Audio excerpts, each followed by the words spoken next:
The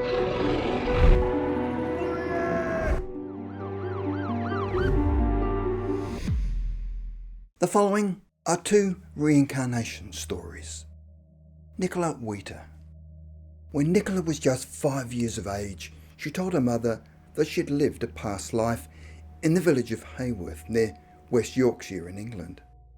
On her second birthday, she was given a toy dog, which she named Muff, and stated that it was the same name as the other dog she'd had before. Over time, she would talk to her toy dog and discuss incidents and experiences that they'd shared in the past. One day, Nicola asked her mother, Kathleen, "Why am I a girl this time? Because last time I was a boy." Her mother then asked Nicola what she meant by this time, and Nicola replied that when Mrs. Benson was her mother, she was a little boy and played with Muff. Kathleen Wheatley, her mother, had never heard of the surname Benson mentioned in her family and wondered where she'd got the name from. Nicola then described in detail how her previous mother, Mrs. Benson, would tie her hair up funny, and she wore a long skirt with an apron like the one her doll wore. However, she said that she did not like her father because his face was always dirty and he wore large heavy boots. She said that he worked on the railroads and they lived in a small house close to the tracks. Unfortunately, Nicola could not remember the name she had when she was a boy, but remembered having two younger sisters. She then described the house they lived in, which was greystone, in between 4 houses that were all joined together in a row.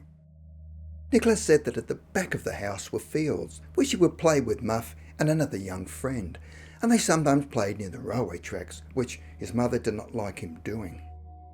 One day when they were playing on the tracks, she had memories of seeing a man walking along the track swinging a lamp, then saying that a fast train suddenly came from behind and knocked him over, and he was taken to a hospital. In hospital, he kept being asked if he was all right, but he couldn't answer them, and unfortunately went to sleep and died.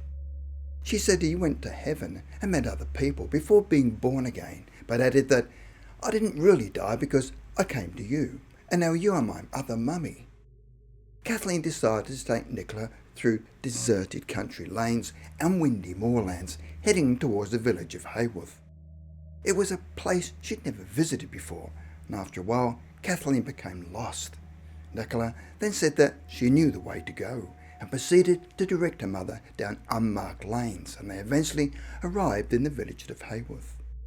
Nicola then directed her mother to the home she'd lived in her previous life as a boy, and found her old address, which was 12 Chapel Lane, Oakworth, which was one of 4 greystone terrace houses. The house fitted exactly the description that Nicola had previously told her mother. They then visited the Haworth Parish Church to see if they could get any information on the Benson family.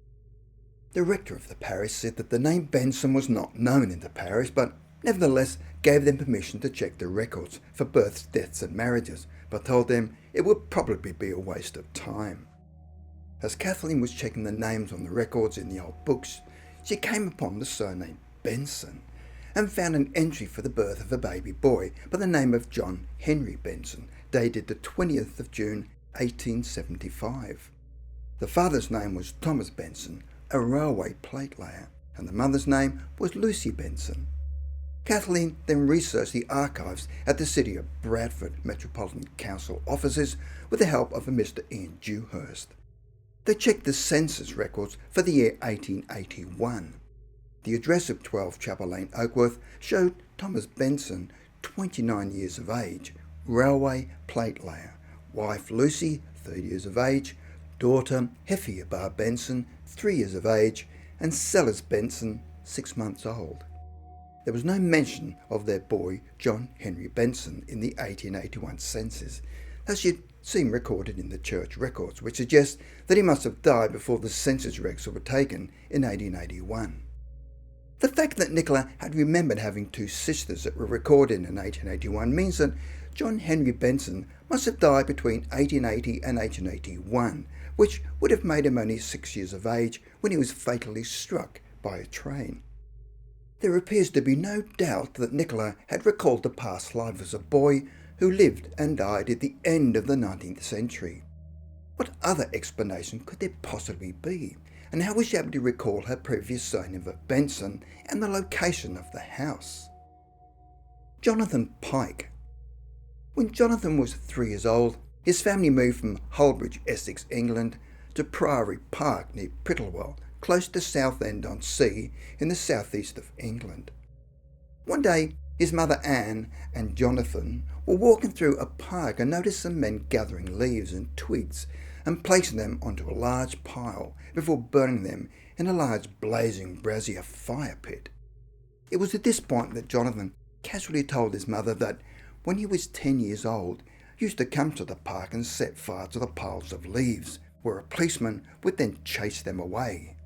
His mother ignored his comments, believing they were just his childhood imagination. Late one evening, Jonathan was watching his mother ironing, and his father Tom told him it was time for bed. As they were walking upstairs to prepare for bed, Jonathan said to his father that when I was a little boy, my other mummy also ironed clothes. His father then said, "You mean you have watched mummy do the ironing?" But Jonathan replied, "No, not this mummy, but my other mummy." His father asked, "What other mummy?" And he replied, "The other mummy I had when I was here before." His father then asked, "What do you mean that you were here before?" Jonathan then said that he used to live here before, when he was a little boy the last time, with my other father and mummy. On another occasion, his mother took him on a bus ride, and they drove past some very large white houses in nearby Chalkwell, and Jonathan suddenly pointed to the houses and said that was where my Angela lived. His mother then asked him who Angela was, and he replied, "She's my wife." His mother then said, "How could you have a wife? You're only 3 years old." "Yes, but when I was here last time, I grew up to be a big man, and Angela was my wife." Jonathan said that when he'd been living before, he also had 2 children, a son and a daughter, who was also called Angela, after his wife, but could not remember the name of his son. Later that day, as they were returning home by the same route, they came to a crossroad where Crosby Road bisects the Ridgeway, and Jonathan became upset and agitated. "That's where my little Angela got killed by a car." His mother decided to make some inquiries about the incident and spoke to a Sergeant Ernie Dark of Southend, who remembered a fatal accident involving a child at that very spot about 30 years before, and remembered that the fatal accident had involved a girl. On another occasion, when Jonathan was riding on a bus with his mother, they approached a location between the Bell Public House and Cuckoo Corner, where Jonathan pointed to a large garage called Earl's Hall Motors and said, "That's where I used to work as a mechanic." Is this another fascinating case where a young English boy was able to recall a past life in detail?